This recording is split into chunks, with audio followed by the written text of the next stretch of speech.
We're getting a look tonight at how powerful Democrats are working to take power away from Colorado's voters.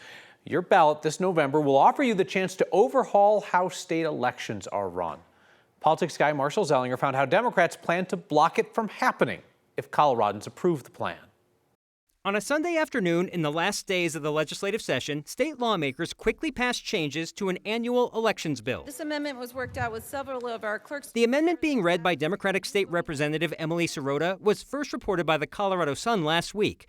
It would delay something that voters have not even approved yet, changing Colorado elections into ranked choice voting elections. It doesn't stop the ballot measure from going into effect. It merely slows it down. Sirota's amendment passed with no discussion in about a minute. If Democratic Governor Jared Polis signs the bill that it was attached to, ranked choice voting would be delayed, but it does not exist yet statewide. Voters will make that choice in an expected ballot issue in November.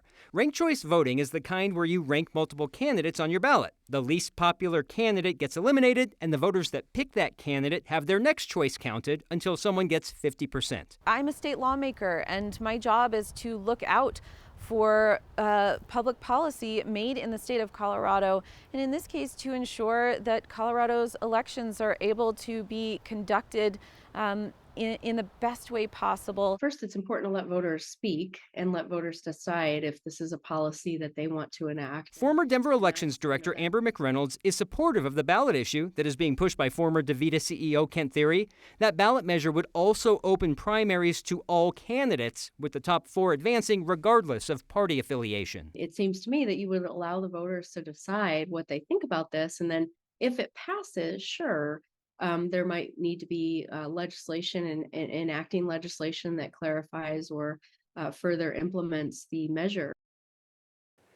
There is a recent history of lawmakers changing state law ahead of ballot issues, passing beforehand and immediately after.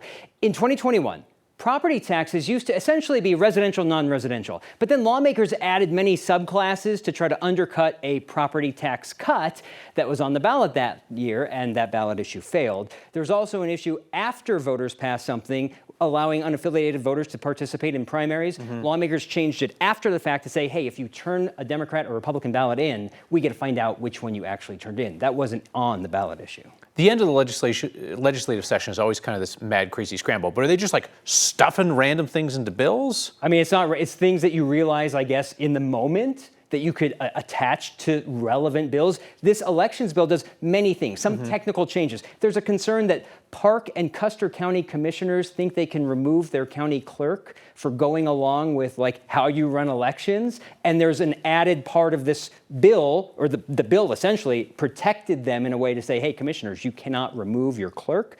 So if the governor were to somehow veto this bill, like there's concern from the County Clerks Association, wait a minute, you just we're worried about elections in Park and Custer counties. That's a bigger problem than ranked choice voting.